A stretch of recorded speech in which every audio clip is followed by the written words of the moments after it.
And in the United States of America, you shouldn't need a license to be able to tell a story.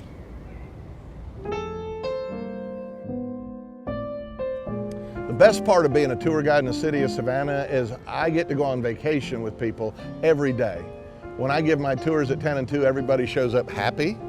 They're here to have a good time, they're here to see our beautiful city, and they're here to hear a great story. And they leave here with a little bit of Savannah, and hopefully they come back and they tell their friends. What makes a good tour guide is a good storyteller.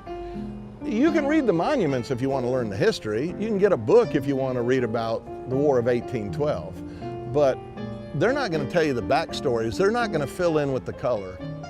You actually have to pass a tour guide test, and it costs you $100, and it's a 100-question test, multiple choice.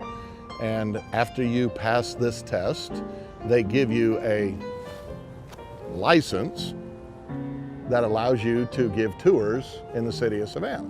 90% of the things that are in that test, my tourists don't want to hear about. I know a good story when I tell one. I can see it on people's faces when I'm losing them, and most of what they want to hear ain't on the test.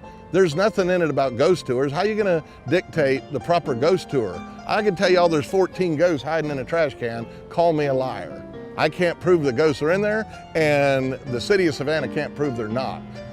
There is no tour guide exception to the First Amendment.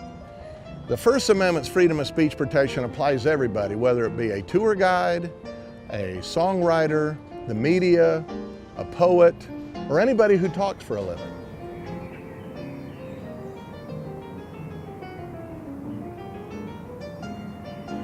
What I hope comes from this lawsuit is that we reverse the unconstitutional requirement of having to be licensed to talk about history.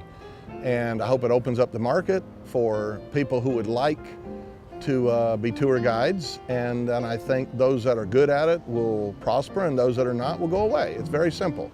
I absolutely believe that fighting the licensing requirement to be a tour guide in the city of Savannah is a civil rights issue. History is as good as the people that wrote it. The story I want to tell about a particular point in history should not be dictated to by any individual, especially any government body. Changing the licensing requirement for tourism won't happen until somebody pushes it. And this federal lawsuit is the way we're going to push it.